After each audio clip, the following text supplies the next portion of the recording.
Hi folks, we're going to Southend today. Clear prop! This was a video I wasn't sure if I was going to make. I had to go to Southend, and just a few days ago there was a very nasty crash involving a King Air medical transport aeroplane, which claimed the lives of all 4 on board. Even though I didn't know anyone that was involved, I found news of the crash really affected me. I couldn't even watch the news on the television that evening, and it made me reflect on my own flying and my own safety and the risks that I take. I was in two minds about talking about this because I don't want to appear insensitive or crass, but I suspect I'm not the only person who flies near Southend who's been thinking about what happened, the speed with which the tragedy unfolded. And the reason for wanting to talk about it, potentially in a main video, was just to sort of reflect how these accidents that occur close to us or with people we know or within our extended friendship group or just in the area, just in the local area, or in aircraft that we fly, it has an effect on us because we, I think, suddenly realise how vulnerable we are. And the reason for going for Southend is not to make a video, by the way. I'm not doing it for that reason. I'm doing it because I'm having the DME looked at. I don't know if you feel the same, when things happen in our sector. You suddenly are made aware of your own vulnerabilities and the risks that we take day to day. And it reminds us, doesn't it, to take extra care.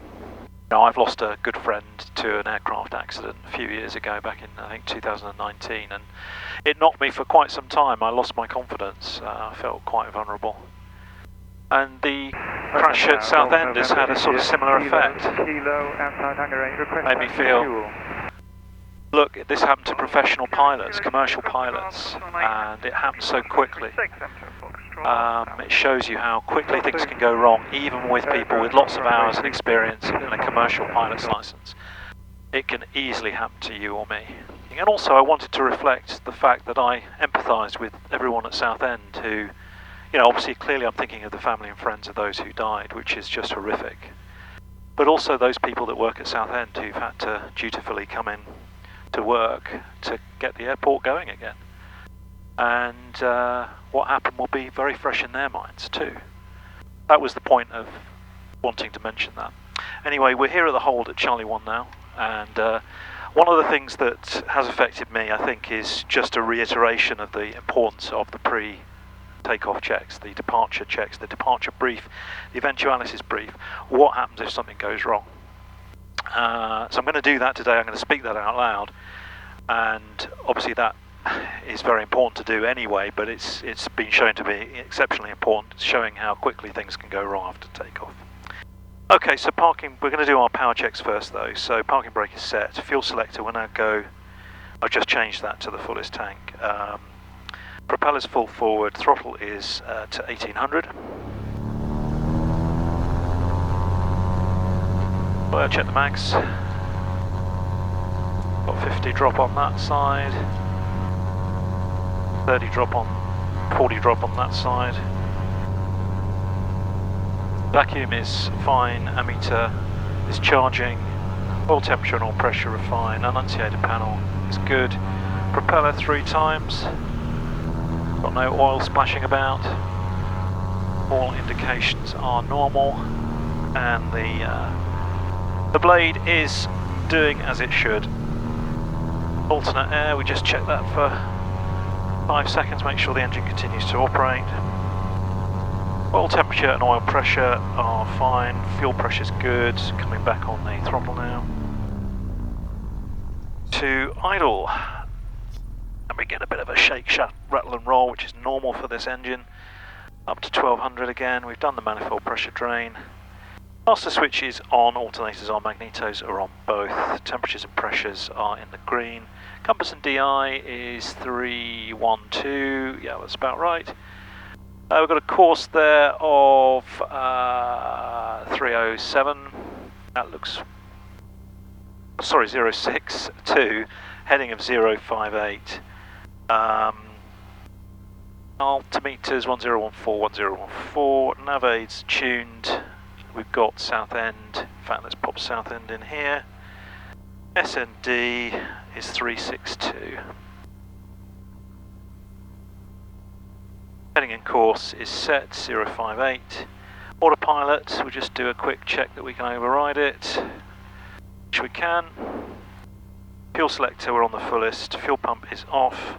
Engine gauges are green, alternate air is up.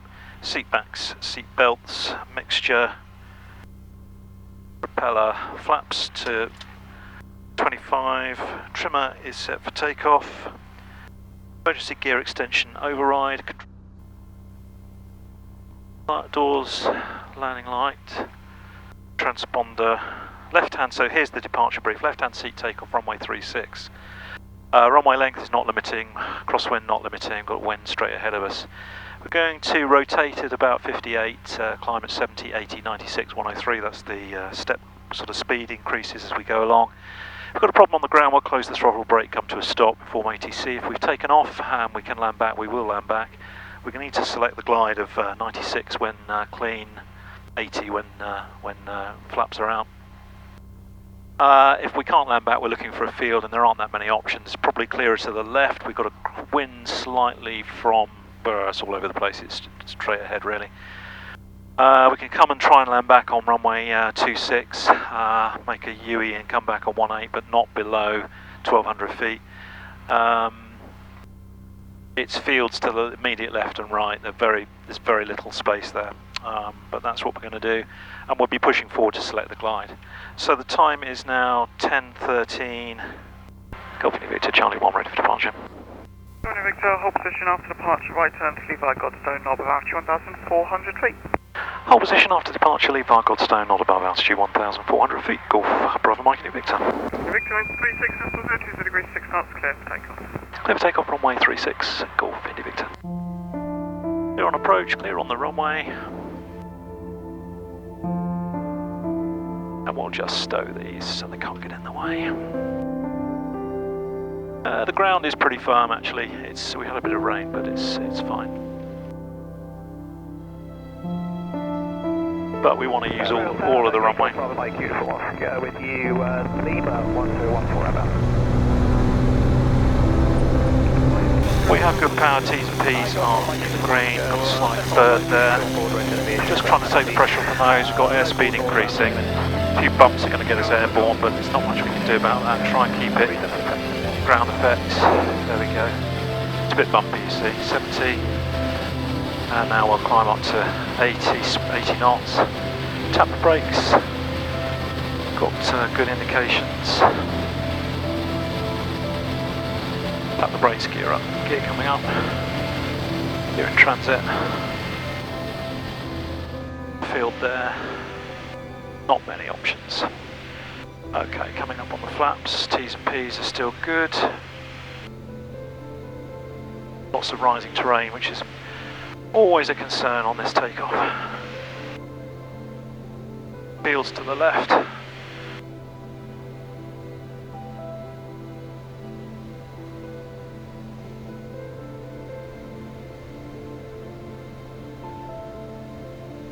Got fields to the left now.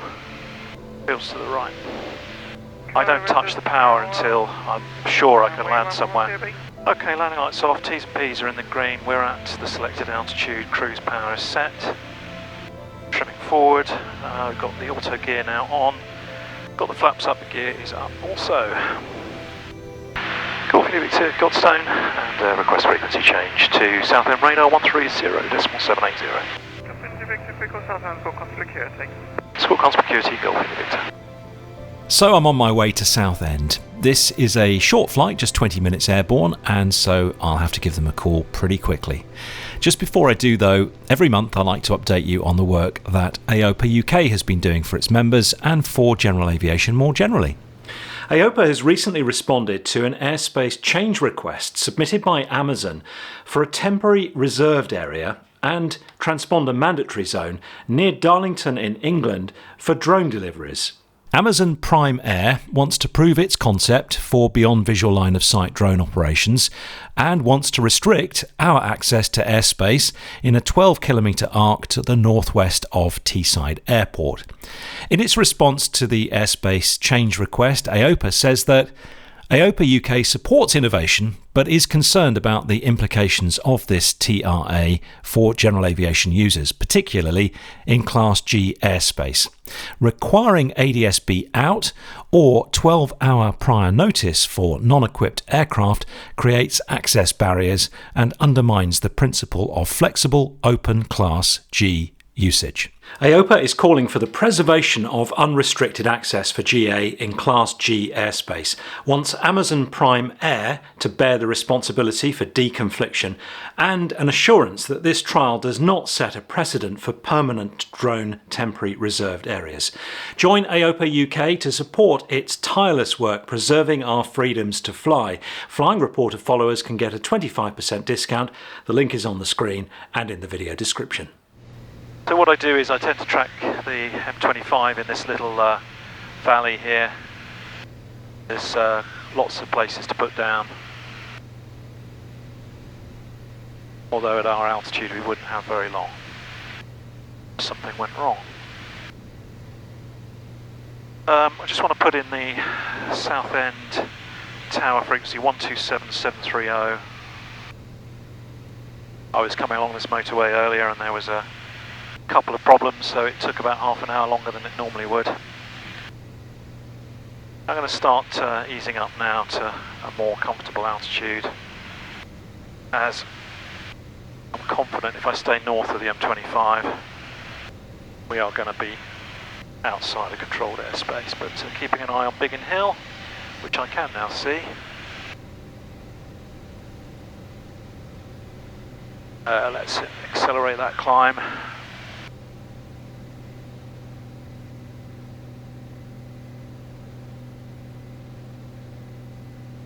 Bit cloudy today, there's a few showers about, some of them heavy.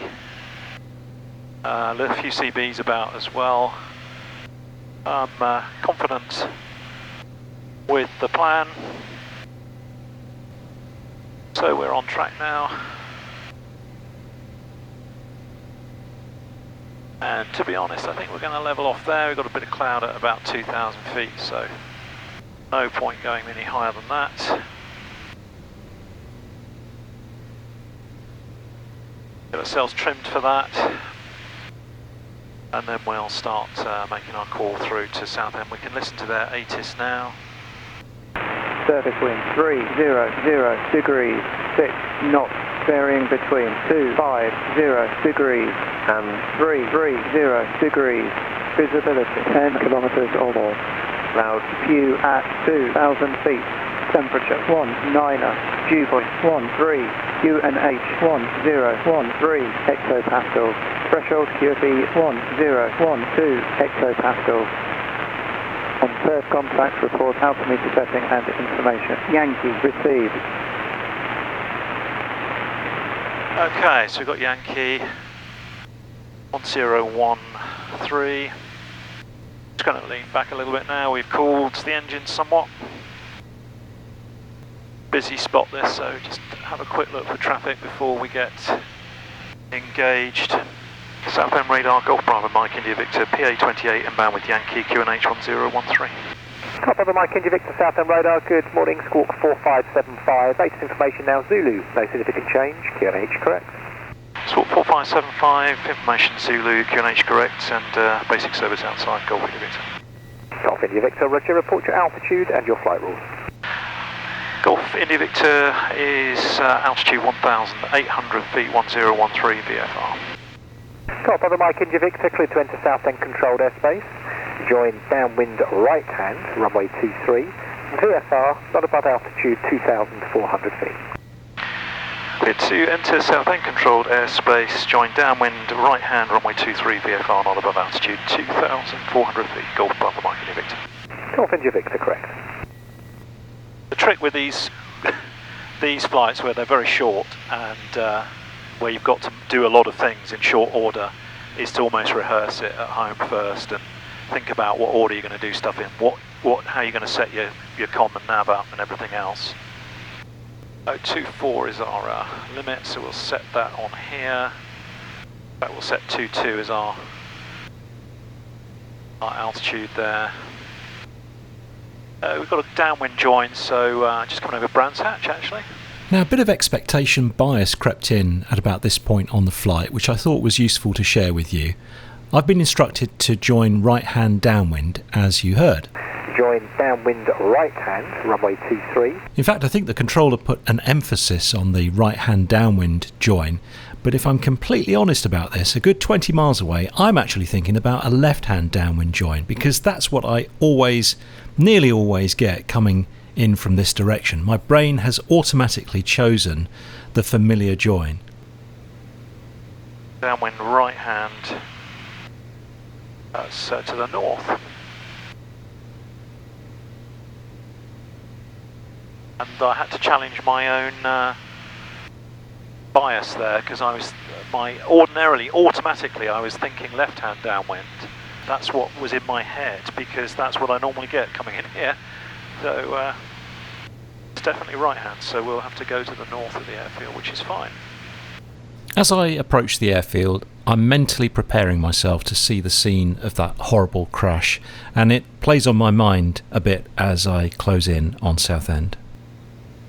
Yeah, I just wonder if you have the same feelings that I do about these things. I mean, I've flown past Southend a few times. By the way, I'm not going to show any of the imagery from the crash, or and even though there are still markings on the ground where the aircraft crashed, I'm not going to show that in this video, so hopefully you'll understand why I don't want to do that, and I don't want to trigger anyone or be insensitive. But unfortunately, I'm going to see that today, and you can see it as you're flying by, and it's a nasty reminder of what happened.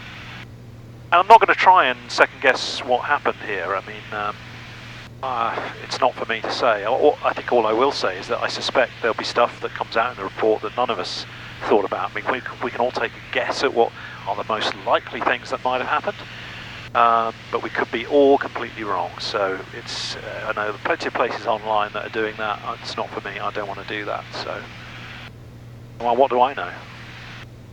Yeah, I was just thinking about all these controllers, the firefighters, the ops staff, all these people that had to deal with what happened here. The airport was closed for a few days while they did some work on the runway and the installations, no doubt, around the runway. These people have got to come back to work, and they've had to face all of that. Tango, CJ4 complete, West Wing, change space with 122, just white 05. Golf Charlie Tango, squawk comms security, 3 call Stapleford, bye. Squawk comms, goodbye. Golf India Victor, entering controlled airspace in 1.5 miles, radar control. Radar control in 1.5 miles, Golf India Victor. Golf India Victor, traffic, right, 12:30, 4 miles, opposite direction, manoeuvring 1,200 feet, Cessna 152, tracking Gateway Port VRP. Roger, traffic not yet sighted, Golf India Victor. Golf X-ray Charlie, traffic right, 1 o'clock, 4 miles, opposite direction, 1,900 feet indicated, Piper Arrow joining downwind at right hand. Roger that, looking Golf X-ray Charlie. So we're going mixture rich now, radios tuned, engine temperatures and pressures, direction indicator, altimeter. X-ray Charlie approaching Gateway. Golf X-ray Charlie, roger that, traffic now right, 1 o'clock, 1.5 miles, passing down your right hand side. Roger that, Golf X-ray Charlie. Golf India Victor, clear of that traffic. Roger, Golf India Victor. Golf India Victor, contact Southend Tower 127.730, bye. Tower 127.730, good day, Golf India Victor.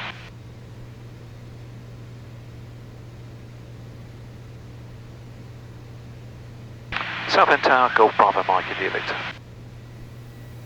Golf Bravo Mike, India Victor, Southend Tower, good morning. Report right hand downwind, runway 23. Report right hand downwind, runway 23, Golf India Victor. T's and P's are all good. We haven't got the gear down yet. We'll do our pre-landings in a minute. We're just slowly creeping down to 1,000 feet. Quite built up here, so keeping on the altitude for as long as I can. Oh, I didn't put I've got some gloves, bought some new gloves because I can get sticky hands on hot days.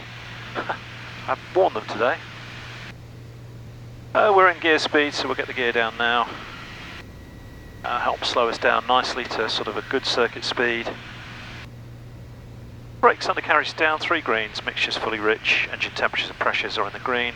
Direction indicator is a line, altimeter 1013, landing lights on, doors are locked, we're strapped in.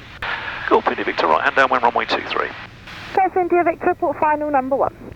Port final number 1, Golf India Victor. What's the wind doing? I saw the windsock. It's a crosswind from the left. No, it should be from the north. It should be from this side. Just not quite seeing the... Yeah, it's from the north. Okay, we'll come round now.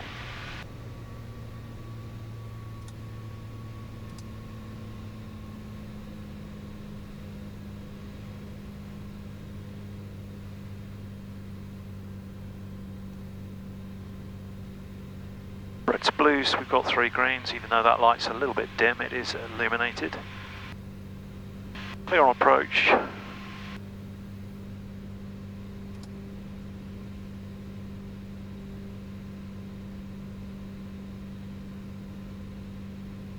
India Victor, final runway 23. South India Victor, runway 23, surface wind 290 degrees, 6 knots, clear to land. 500. To land, runway 23, Golf India Victor. That wind's fine.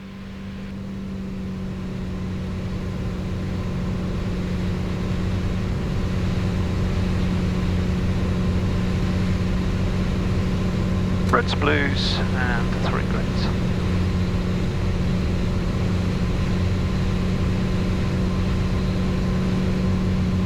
Always get a bit of turbulence here.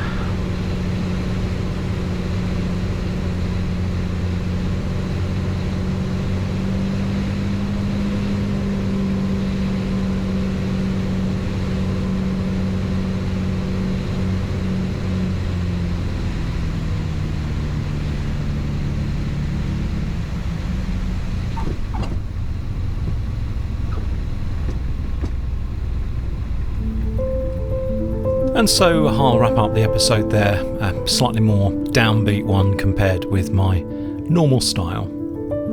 Well, there we go, folks. My eyes were drawn to the crash scene on short final. I had to say no.